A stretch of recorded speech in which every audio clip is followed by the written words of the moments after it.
Hello, hello, hello.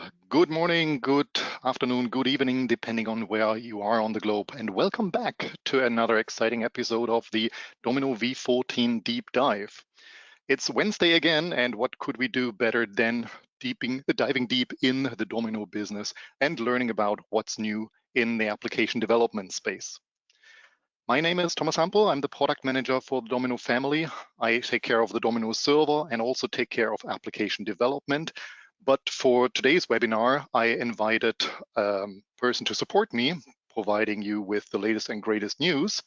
And this is Dan Dumont. So Dan, can you just quickly introduce yourself? Hey, sure. Hey, everyone. My name's Dan Dumont. I work on a bunch of different projects in the Domino organization, but the most recent ones were Nomad Server and Source Control, and I'll be talking to you about the latter today. All right, thank you. Dan is not the only person supporting me today because as every week, we have a whole support team behind the scenes that is going to answer your questions. So Tim is there, Annalyn is there, Nirmala, and a bunch of more people from our development team. So that's why I need to remind you that in case you have any questions, there is a questions and answers panel down in the webcast tool. So please type your question down there as we go along in this presentation. The team will try to answer these questions, and we may pick one or two questions at the end in the Q&A of this webinar. Because it's a common question, I also want to remind people that this session is being recorded, so you will find the recordings later on in a tech note and on famous video streaming platforms. With that, I think we've covered the logistics and we can start the show with our usual legal disclaimer that you've seen before. So this session also is going to cover forward-looking statements. Please be aware of that. Today, we are going to talk about application development. It's number 7 in the series of this webinar. So applications in the context of Domino. Well, as the sun rises in this picture and shines on all of us below, it's the Domino applications that run your business. It means it may be your CRM, it may be your inventory management tool, your support portal, or maybe the on-time team calendar that's driving your business. And these are just some types of applications that can run different aspects of your business. And you know, there are many, many more applications out there, large and small. Depending on the type of business, your size of business, or maybe the specific industry you are in, the definition of what is an application may be different to your company. It's certainly not the same all across the industry. So requirements to these applications are different, and often they are situational. There's a need to quickly change and adopt applications to your changing business needs. So for you, dear developers and customers out there, it's important to know what Domino can do for you so that you can build the best applications. Well, like the definition of applications being different, you also have different choices for building these applications. Traditionally, Domino applications are built by the Domino designer, but we've added a number of additional options that will give you a wide range of tools to choose from, depending on your actual needs. Rapid application development was certainly a core strength of Domino, but in many situations, you need applications built quickly, maybe even built by citizen developers, maybe by people who do not know LotusScript, so have them using Domino Leap and use a web browser to build applications. Or maybe you have people from the other end of the spectrum, the pro code people, who want to have more granular control or want to build a really, really complex application that they want to publish to the Apple or Google app stores out there. So we have a solution in Domino space for you too. So with all of that, you see the choice is yours. And we're trying to cover a little bit of everything in this webinar, but we're going to start with the core, with the heart and soul of Domino that has been updated in V14. It's a little bit of a recap on what we've initially said in the opening webinar, in the overview webinar, where we highlighted that In version 14, we've updated the Domino compilers and we updated Java. So I'm just going to quickly run through these slides because you've seen them before as a reminder. Well, good news is we are compiling Domino with latest compilers, and that means if you are a developer developing server-side Domino plugins or client-side plugins built on the C language, for instance, you can now use current compilers to compile your code. But it also means if your platform, if your products have been compiled with an older compiler, you need to recompile them with the latest compilers in order to run them in v14. We also have updated our Java engine, and that I think will affect more people out there. We've updated from Java version 8 to Java 17, the long-term support version thereof. And that's been done first and foremost to give you the best of breed in terms of performance, better performance, in order to utilize source code that you may have written from or obtained from your Java specialists and reuse source code in Domino that you've copied from other sources, for instance. Basically, it allows your applications to be modernized and, so to say, building better applications. However, upgrading from Java 8 to Java 17 means it is a major upgrade. And this is not only affecting server-side JavaScript, but also affecting Node's client if your Java code runs in the Node's client. So that means we have to remind you that when upgrading from a previous version to version 14 of Domino, you should be retesting your Java applications. Especially watch out for any changes you may have done to the JVM security or any additional Java files you added to the file system or OSGI plugins you have developed. Please test them out. We've done our best for compatibility to just work fine, but we cannot give you a blanket check, so we have to tell you, you need to test. As a common question is, does Domino use Oracle Java? And I'm not going to explain this slide again. Certainly, the key message is we do not use Oracle Java. So as a reminder, the Java engine we are running on is called IBM Semero Open Edition. And details, if you're interested in those details, there is a Planet Lotus blog post that you can read to get to know more. Let's talk about Domino Designer and the changes we've done in here.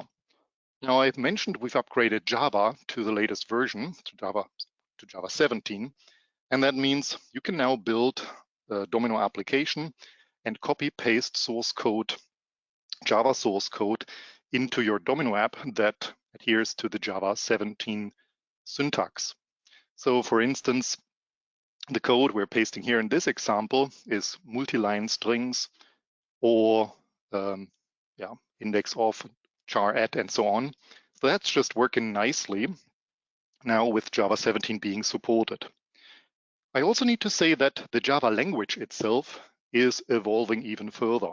And in the Java language, Java is providing so-called preview features of the language. And in Domino Designer, you can enable this switch here to enable the preview features of Java 17.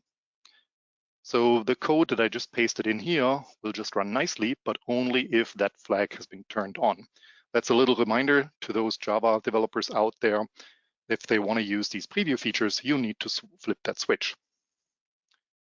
So what else has changed in Designer?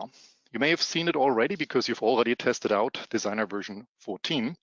You may have seen there is a new JavaScript editor with an improved look and feel, and of course, all the good features that you expect from an up-to-date editor, like syntax highlighting, like control space to do the, the type ahead, and so on. It's also a lot faster than the previous one, and really an improvement on what we've had before. We also added popular tooling, in this case from our partner Panagenda, which provided the advanced properties dialog, also in the Domino Designer context.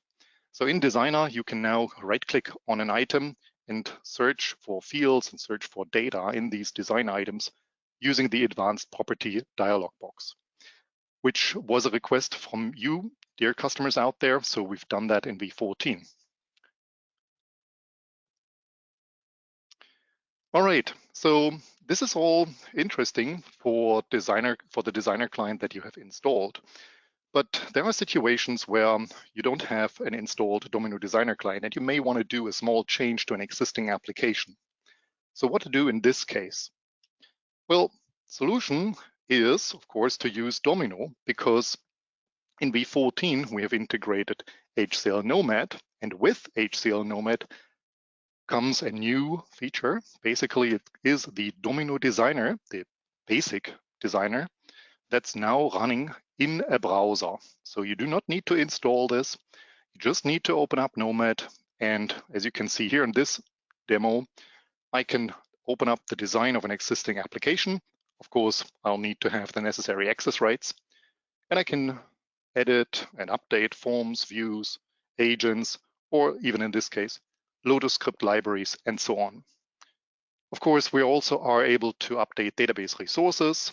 And as you see here, we're integrating with our Restyle tooling to provide developers with the option to quickly and easily update, for instance, the database icon in just by using Nomad Designer.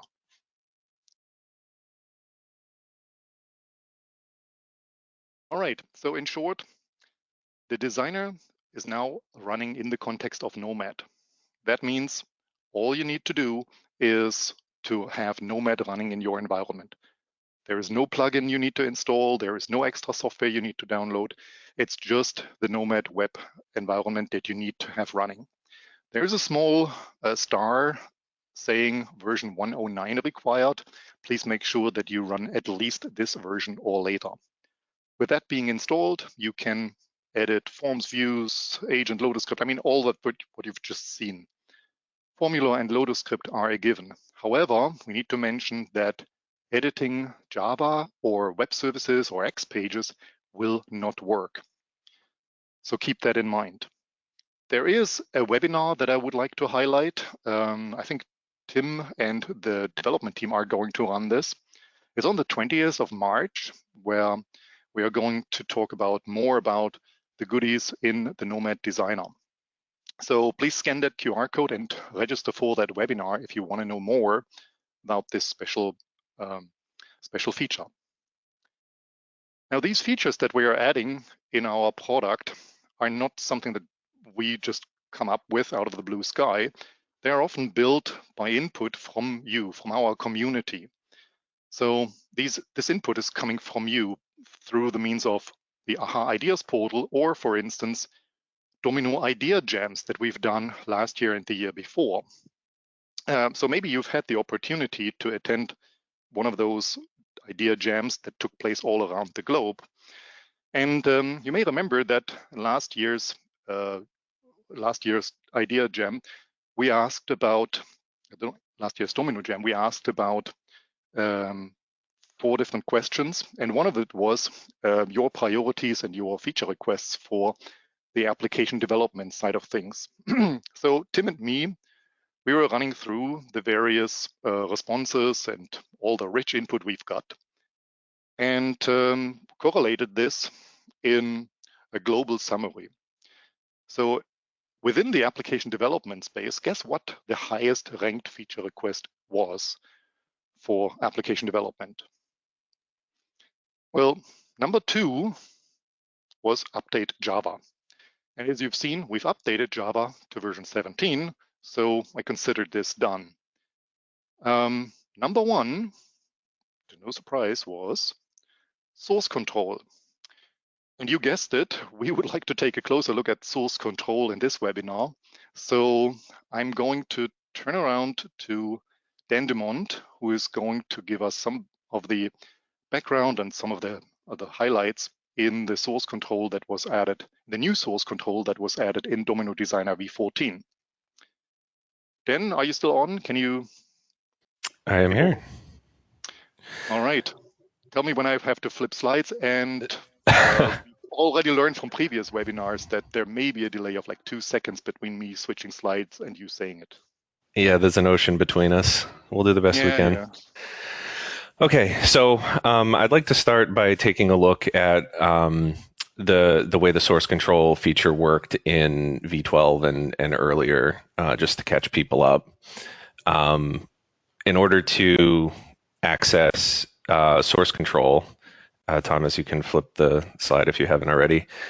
You'd go in Designer, right click on the project, and go down to Team Development, set up source control for this application. And after you go through those menus and say okay to the various boxes and choose whatever options you want, you would get a navigator view of your project, like you can see on the right with DXL. And DXL was what we chose to do the import export format because we had it, and it works pretty well. But there were some issues that customers have been running into, and we can go through some of those here. One of those issues is that the feature DXL for design elements, especially, is not lossless, which causes some import export round trip errors. There's also reordering issues, and we'll go over each of these in order. But so for an example, on the next slide, I'm going to show you what happens when using the old DXL source control tool, we make a small change in a form. So on the left, we have a form. At the bottom, it says content, and we're going to change it to the right where it says main topic content. I'm adding 2 words to this form. And on the next slide, you will see the diff that is generated for this. There's several We're hundred lines. Sorry? we are already displaying the div. Okay, so there are several hundred lines here. The changes are captured in the top and bottom pictures. The only change that we really care about is the first change in the second picture at the bottom, where content is being changed to main topic content. All the stuff at the top are dates and things that someone who did the change, things that you would expect to be kept in source control, and not in the actual data of the form. And then you have things like at the very bottom, the last change is just an item moving. Nothing really changed. It's just changing order in the XML output. So customers have been telling us that this has been very complicated, just trying to work with other people, figuring out what changed and what the meaningful changes of things are. And we wanted to make that better. On the next slide, this one was really interesting, and I had to go research and talk to the original architects of the DXL feature for why this happened. But so, for instance, on the left, you can see a form, and this is very subtle. There are 2 pictures of the same form, and the one on the left was the original form with the margin spacing a certain way. And then after it was exported and re-imported into a designer project, like someone using source control would do, the margins for some reason were lost on from everything from phone dialogue down, and that was really interesting. Another one was that if you had a JS header specified in a page, when you did the import export, it would disappear. And so some of the things that I found out was that when DXL was designed, it was a while ago. It was 8.5 or 8.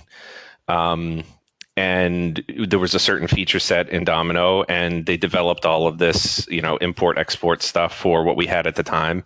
And that JS header was not one of them. So if we didn't continue to add every new feature into DXL, we would start missing some of these things on round trip. Mm-hmm. So we definitely wanted to fix this as well. Yeah, not only we wanted to fix this, but there was also quite a number of customers out there who demanded to fix all source control issues. And like I mentioned, even the Domino Jams confirmed that source control is a highly important topic to be addressed. Okay, so Yeah, I mean, you guys really told us actually even after the slide that I have for reference is older. Thomas took a new picture for this one. There's 172 votes on the one that I had. There's 180 something. So even after we released this, we got more votes for this feature. So we did get a lot of feedback about this, and you asked us all to fix it. So that's what we tried to do. So in thinking about how I was going to address this, I decided to come up with a few requirements that were going to be baseline requirements. And the first and foremost was that round trip fidelity of important domino data is an absolute must. In all cases, we must not change or alter the domino data as it makes its way from one developer's computer to another developer's computer. Um, and those important things are, there are some things that are more important than others. The important things are going to be your code, your data, your design, your permissions, and various resources. And the not important things are like signatures, certain dates, logs, and built binaries, things that were compiled from resources that are otherwise available in the NSF. Don't need to be saved. They can be derived later from recompiling it again. That just takes up a lot of space and causes a lot of churn and confusion about what's actually going on. Some of the other things we want is this to be future proof. We don't want problems where if we introduce a new element in the future that it doesn't appear in the next version of Domino. You lose that feature when it round trips. We don't want that. Um, and we want the diffs to be easier to read and merge, and we still want the data format to be very easy to work with. And XML poses some challenges. The community's gotten a lot more familiar with JSON and stuff like that, so we wanted to take a look at going more in that direction. Yeah. And what you just said, I mean, we demoed this at the Engage conference last year. That was like a presentation of, hey, what we've done in the labs, just to see, if there is any interest by the community in this feature. And I was a bit surprised by the feedback from the audience because they were not only clapping, they were cheering. They said, give me that feature. I want this feature now. So we had to change a little bit of our plans and speed up a little bit to squeeze this into the V14 early access code drops that we've released and make sure the product, the resulting feature is of good quality so that we can put it into the final product, which did happen. So thanks for making this happen, Dan and team. Really, I'm sure the audience here, the virtual audience that we have, are already applauding out there. I hope so. All All right. right. So on the next slide, I'm going to work my way sort of backwards through that list that I gave you. So at the bottom of the list, we have the format that's easy to work with. JSON was a good contender here, but there are certain things that we know we wanted to be able to display, like blocks of text, and YAML is very closely related to JSON. In fact, JSON is valid YAML. But we wanted to make use of some features that are available in YAML, like the code block you see here, where we're actually showing you a bunch of Lotus script text. It's very easy to read in one block, and if we were to do it in JSON, you'd see the picture at the bottom where you have all of the special characters escaped and the new lines escaped and just everything on one line, and that's just not really easy to read. So there were really good reasons to go with YAML, and I don't think it'll be a big leap from someone who's already starting to get familiar with JSON. On the next slide, diffs should be easy to read and merge. So we don't, if you're using something from source control, a lot of the information about what change you made, who made the change, the time it was made and stuff is stored within the source control tool. And a lot of developers who are used to those tools don't really understand or care about those things being saved in the actual notes.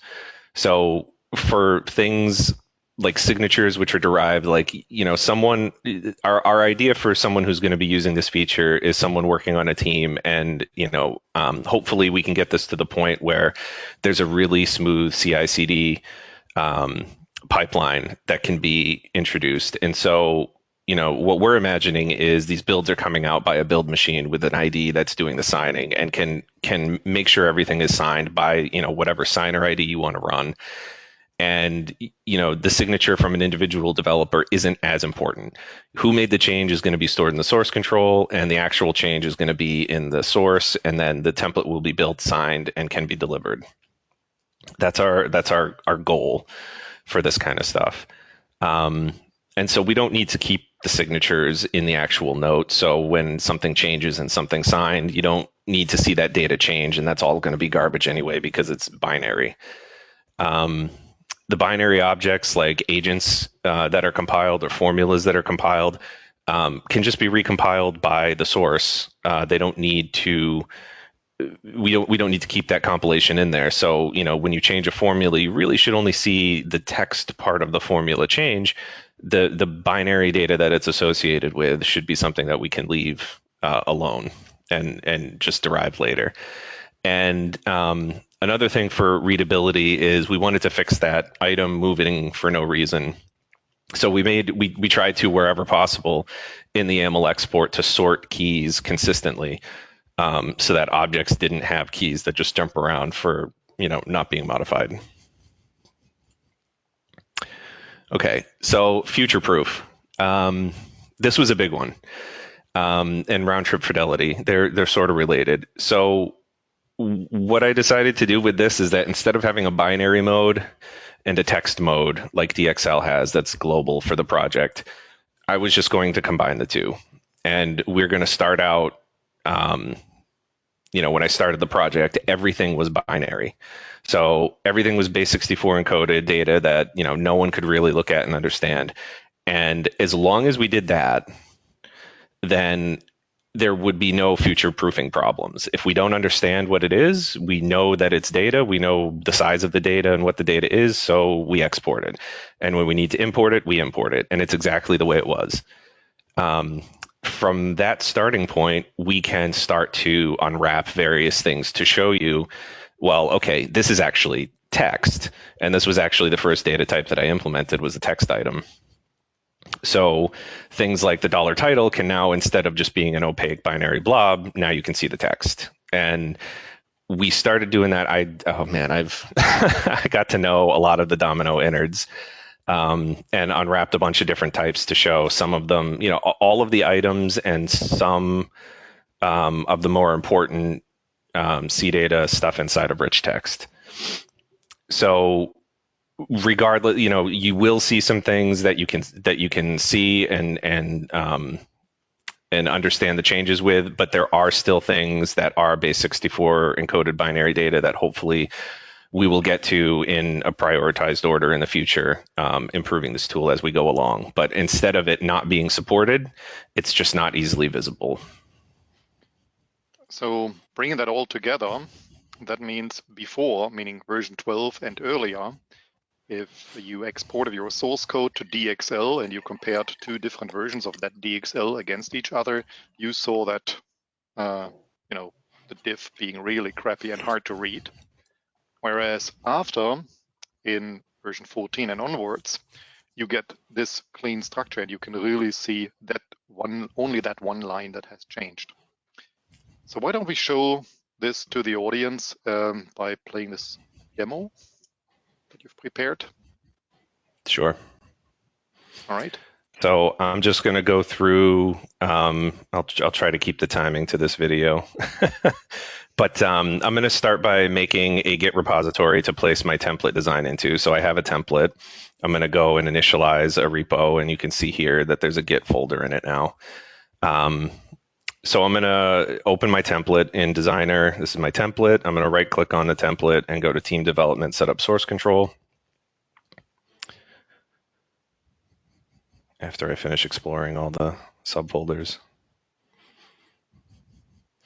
And in this dialog that pops up, I'm going to have to pick some things that you're familiar with. I'll give it a name, a location. I want to make sure that because I'm putting it in a Git repo, I want its own location. So it's going to be in a subfolder of my Git repo. And I'm going to check the box that says I want to use YAML as the design format. So after that, you can see all of the exported files inside of the um, navigator pane. Did we loop around? Oh no, there we go. Yeah. Inside the NSF folder. So these are all the generated files. And you can open some of them and see the YAML format. So this is what the exported YAML format looks like for this particular form that has two attachments inside of it. Um, if you're really observant, you can see that's the actual file data of the attachments is stored inside of the rich text in various sections.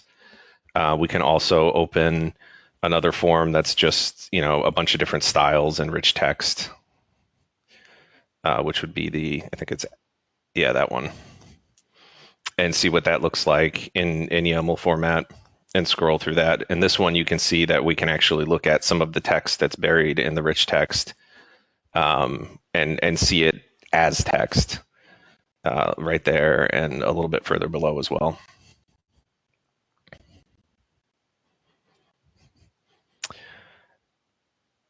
And so we'll just make a commit message and push it up to our repo, and that's the start of this journey. So now we have a template and source control.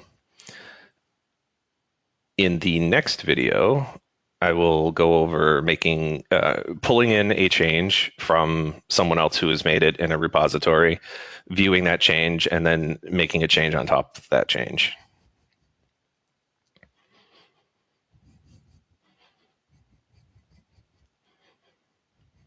It's already playing over here. Oh, all right.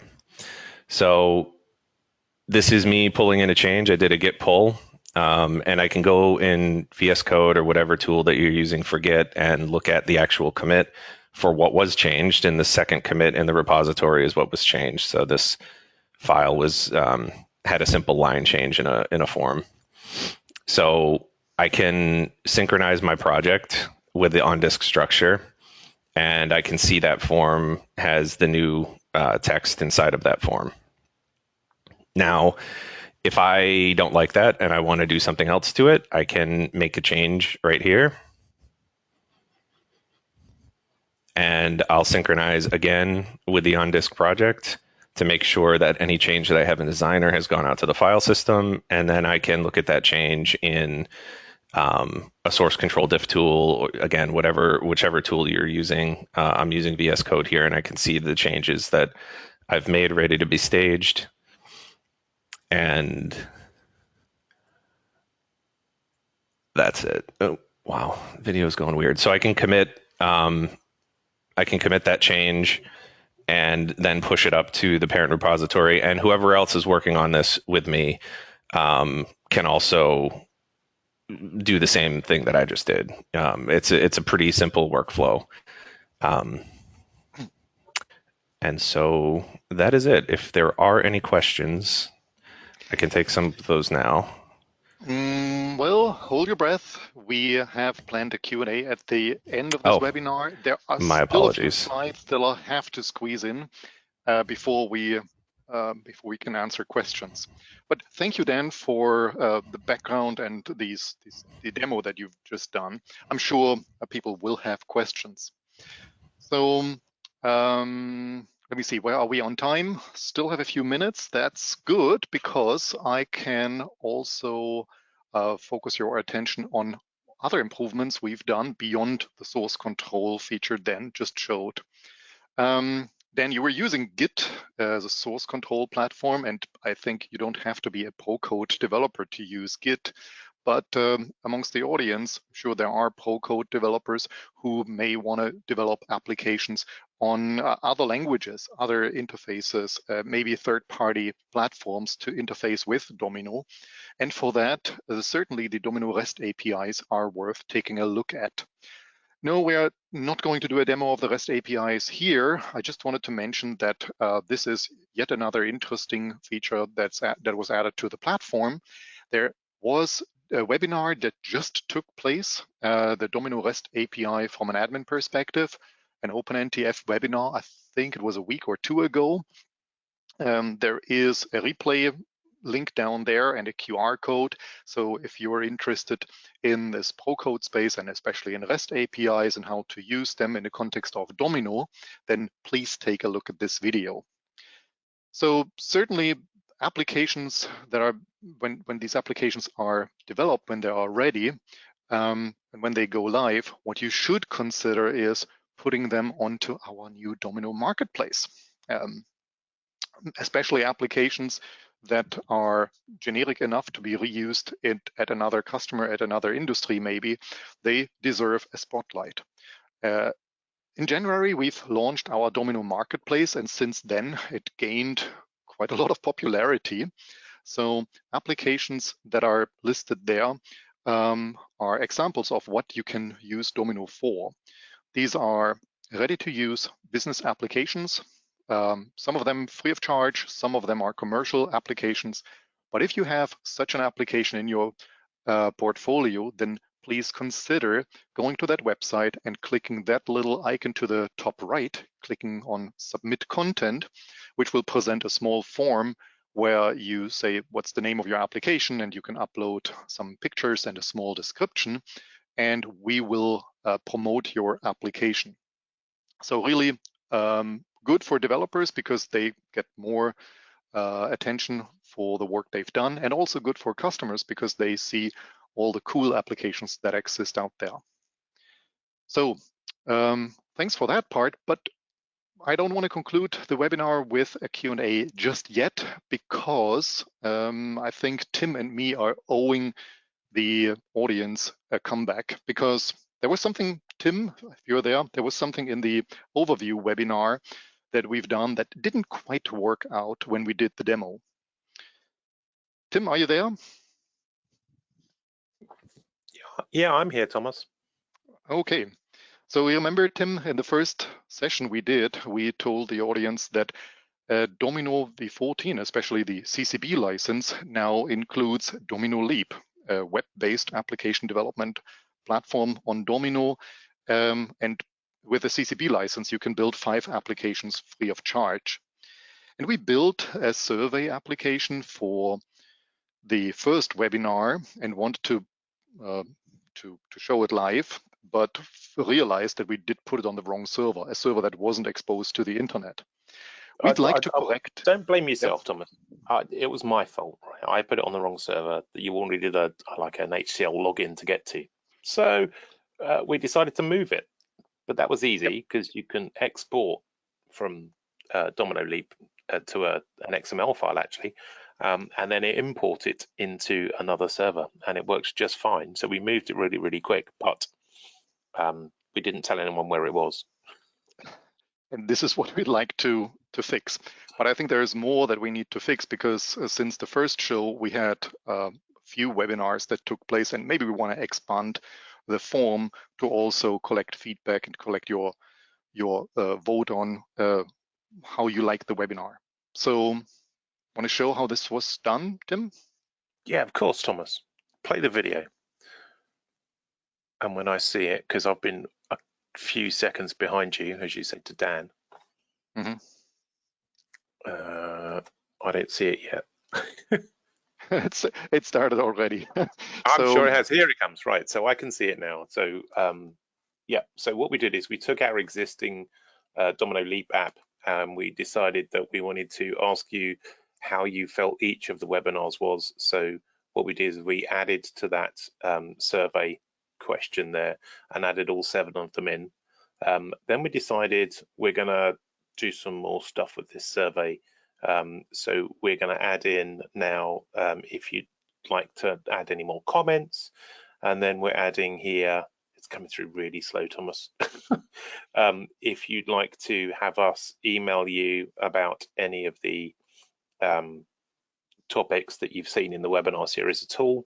So this is us adding a yes/no question and your email.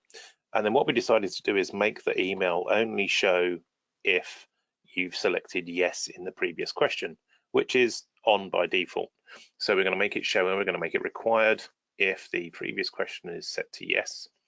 So that's what that dialog box is doing there. So now when we open that up, you'll actually be able to see that if you set that to no, the email address disappears and it's not required anymore.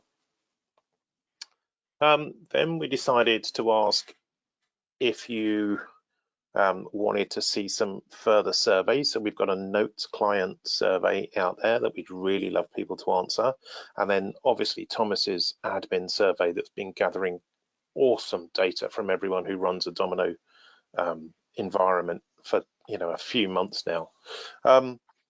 So you can click on those links. We've formatted those up for you. They'll open in a new window and you'll be able to see some different surveys from us. So this is us testing it out and making sure that it works. You can see if I select no in the emails, it selects, it hides the email. It's not so much hide when, it's more show when in Domino Leap, which takes a while to get your head around, but I find that personally a little bit more intuitive for me to actually work with.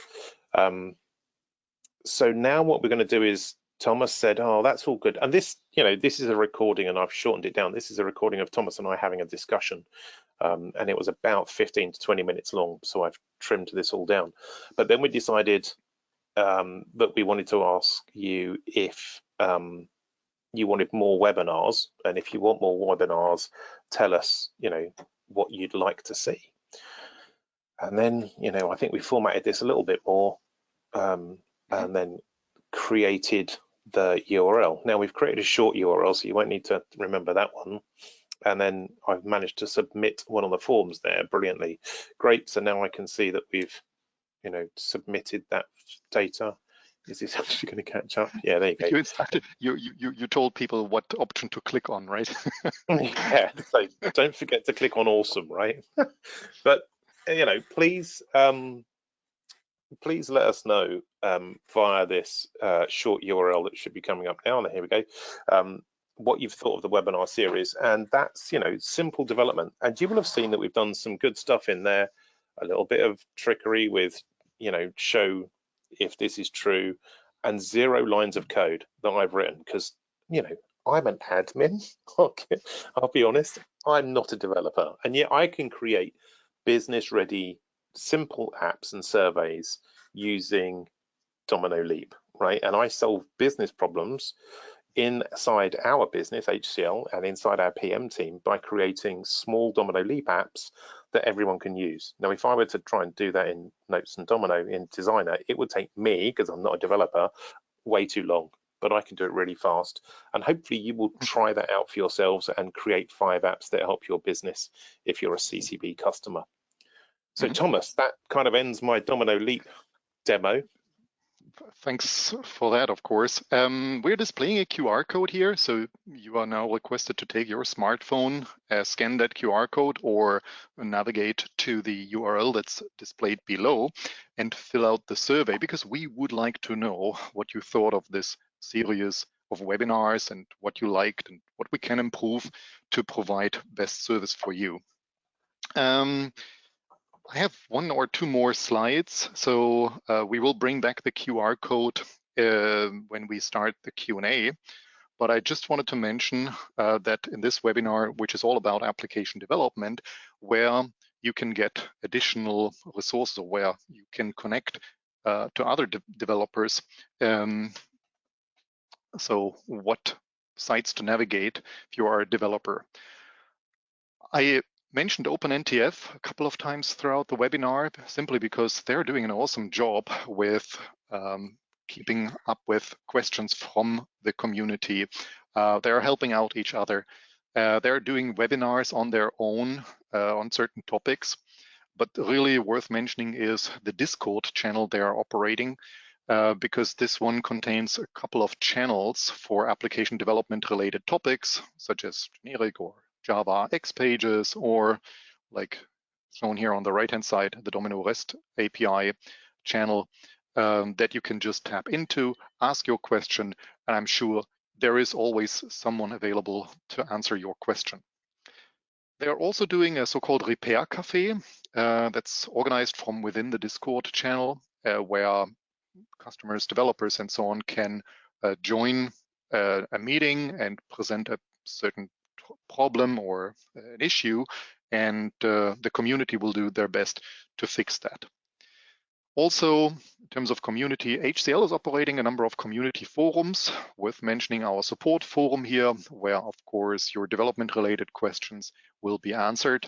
And locally in your region, there are many more communities, conferences you can connect to: Collabsphere, Let's Connect, DNUG, Engage, and many, many more. So reach out to those resources if you want to connect to other developers. There's also additional learning material available at our HCL Software U website, training material and also certification material. So go there if you want to get certified. And let's see where we are on time. Yeah, I think I need to navigate to the slide you've all been waiting for, meaning the Q&A slide. Seems like we have about 12 minutes for questions. And as promised, I'm displaying the QR code to the lower right here on screen, so that while we're doing questions and answers, you can fill out the survey and tell us what you liked. Tim, so Thomas, have there I'm been glad any we've got questions? 12 minutes left. We've got hundreds of questions to get through. Oops. There are lots. Dan doesn't seem to be able to help us with the Q&A panel because I think he's on his mobile device. So there's going to be a lot for Dan to answer. So Dan, you might want to get ready for this. I'm ready. Cool. And Thomas, you've got lots to answer as well. Is there any news about a new Lotus script debugger? A new Lotus script debugger? You mean changing or fixing the Lotus script debugger, which was an aha idea that we've promoted and we've turned into a feature, and we already have on our roadmap. In V14, there were smaller changes for the debugger, but we are planning to enhance it further and address your ideas. Yes, that's the best answer I can provide as of now. Brilliant. Is there going to be a JavaScript compiler update? The editor update is great, but we still need a more modern JavaScript compiler. Also, this is in the works. I'm not sure if we can point that question or throw that question over to Nirmala if you're on. Is that some question you may be able to answer? Oh. No, so I don't believe, I've not seen any kind of a JavaScript compiler upgrade. I don't think this is a Java upgrade. They're talking about JavaScript. I think, yeah. Tim, I think we should refer back to Ram and team. Yeah, I think this may be related to the JavaScript engine our products are running on. And also Right. This is in the backlog and being worked on based on the input you have provided on AHA. Okay, I guess we'll work on that in the background and come back to it. Does the new JavaScript editor recognize arrow function? Can I go back to this slide? You mean this one? I don't know. I'm just waiting for it to come through. There's a delay, right? Yeah, there is. Okay, while we're waiting for that to come through, love the new JSON and div control. Thank you. Applause for the source control. Well done, Dan. Can source control be integrated with GitHub? I think you showed that, right? Yep. Awesome.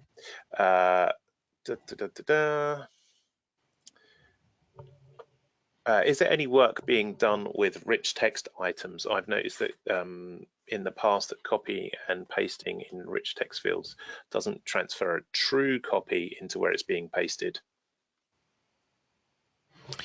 That's out of the realm of integration that I've had with the rich text editor. I'm not aware of anything, but I don't know that I would have been working on this feature. If there are bugs in that, I would suggest opening a support ticket, or if it's been closed or decided it's not a bug, maybe an AHA item to improve it. All right, brilliant. The way it was phrased, it sounds like this is a bug, so I would encourage the person asking the question to open up a support ticket. Yeah. Fantastic. I'm sure Keith will do that. There are several note item types that are not editable in Designer, things that help define the design note but are not exposed, are these exported / imported as part of the source? Yes, everything is. Okay. But if we don't recognize it, it comes out as a binary blob, right? Yes, you will see. So if you are able to get those things to change, or they change because of some other action you do, you will see those changes in that area. Those will probably have those will probably be exported currently as base64 data. So you'll see it change, but you won't be able to really read what happened. Okay. Do we still need to export to a subfolder inside the Git repository folder to avoid the .git folder get pulled inside the NSF? So with the YAML stuff, no. With the DXL stuff, yes. And just to keep things simple in the demo, I created a subfolder. I find it easier to have all of the NSF related things in one subfolder so that there's more room to easily see other things like a README file or a license file or whatever else might be in the root of the repo. But that's a decision that whoever's going to be maintaining this project should make. So Sure. It's up to you. Okay. Good questions, people. Great one here from Dave Leedy. Does synchronizing the project with the ODS, is it a manual move or is that automated? There is a way to have that automated. I like the control over doing it myself, just so that I can make all the changes that I want at once, do the synchronization, and then go view the diff for just what I changed. But I think it's up to personal preference. I remember David Leedy was doing some great videos about source control and Domino Designer. Was it 8.5 or version 9? Hey, David, I think we're looking forward to see an updated video on you showing source control the same way with all the bits and pieces again on Notes in 9. Cool. That would be real cool. Yeah, it would be really good. That one's too long. Will YAML import export be added to libraries available on the server side? For example, automated builds on Linux. For libraries being made on the server side, I'm not sure I understand that question. Okay, well, we'll put you in contact with Jesse Gallagher after the session. Oh, so you can Jesse can ping me. I think that, I mean, in the exploration and also discussions we had with customers all around the globe, occasionally there were discussions around, hey, how can you build a CI/CD pipeline? Or, for instance, how can you do source control on the server? Meaning through some automation. And I think that alone is worth maybe another video, maybe another webcast. Okay, there's some really good questions here I want to get through, so I'm going to speed through these, and if we can keep the answers short, that would be great. What is the difference between REST and Domino, REST for Domino and Domino Data Service? Let me see. Do we have Stefan on? Stefan? We do have Stefan Wissel. There he is. I'm here. Can you help out here? That was a question which I think fits best into your area. What's the difference between the Domino REST APIs and the access services? They both serve REST, but they come from a different objectives angle. So the REST API is following, like say, is designed around the Open API standards. So it's much more consumable from the outside, because you have a standard file format. You can communicate to non-Domino developer people, as well as it has more restrictions on what data is available to whom in which fashion. With the Domino Data Service, like say, once you get you have edit access to the database, you can more or less change whatever you want, and so that's a little bit open on the for allowing external applications to connect. And the Domino REST API puts a lot of management around there, where you can say, okay, these are the forms, and these are the subset of fields in the form, and these are the conditions under which they are writable. So you have you can use it nicely to build applications, for instance, as a PWA, without necessarily having another application server sitting there. That's in a nutshell. That was Brilliant. the short explanation. There Yeah, is the short one. I'm sure there's a longer one. the webinar. I was about to say there was this webinar where this explained in more details, and there are plenty of videos out there on YouTube also going into the various bits and pieces of the REST APIs. So take a look at them. We may want to get to the next question because there are only a few minutes remaining for this webinar. I think this other one might be for Stefan as well. Stefan, in your team, Stefan works in the innovation team, which is an awesome team. They go and do a bunch of really cool stuff. Has anyone tried Copilot or similar for Domino application development yet? No. So most of the stuff the innovation team does is in Node.js, Java, Rust, Go. So we actually don't spend too much time developing Nodes applications, but like say it's one of the mandates we have is looking at all the AI stuff, how it can help in improving the development processes. On my personal experience, like say, so far as I played with Copilot and ChatGPT, none of the codes they produced was ever working. Some of them need just small fixes, and some of them were completely hallucinated. Oh. Well, what a shocking report. But we may talk about this topic more at one of the upcoming conferences, so stay tuned for that. Cool. Okay. Is there any way to any new integration for CSS Bootstrap and Domino Designer?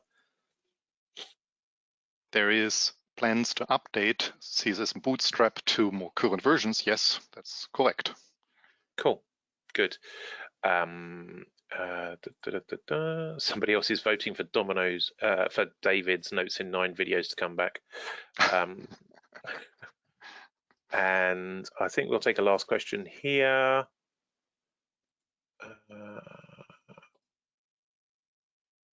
Is there any chance to have Lotus Designer or admin to work on the Mac machines? So I think I want to answer that one, if that's okay, Thomas. Please. Yeah, sure. I was about to suggest you should answer.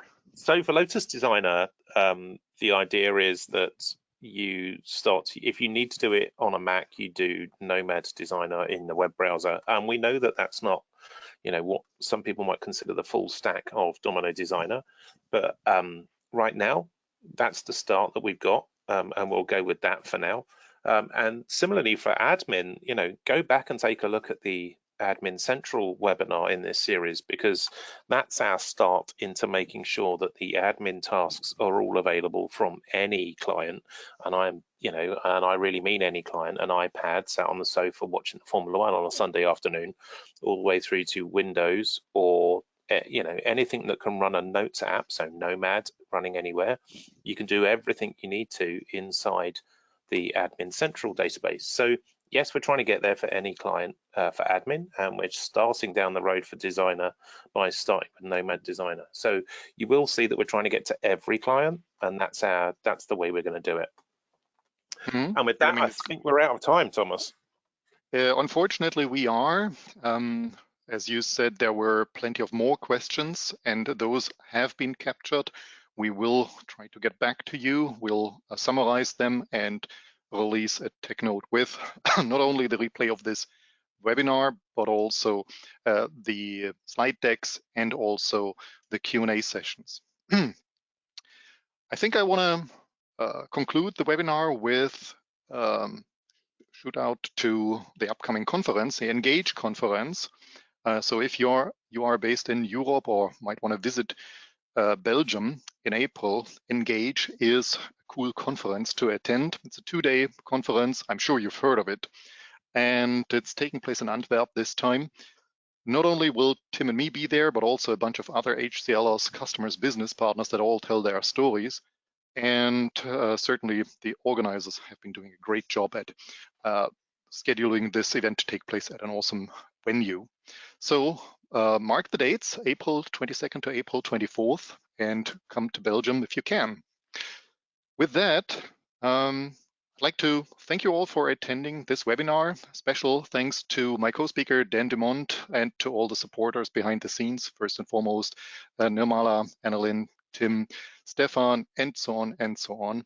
It's been my pleasure being your host today, and it was a fun exercise to have this series of deep dive webinars on Domino V14. I hope, likewise, like I am, you all love Domino as I do. And yeah, would like to say thank you. Tim, anything else you want to say to the audience, or saying bye-bye? Thanks to everyone who's attended the sessions. Hope you found them useful, and please fill in the surveys so that, you know, give us the encouragement to do more. With that, I think we're done, Thomas. Yeah, thank you, Tim. Time for a coffee. Thank you all, and bye.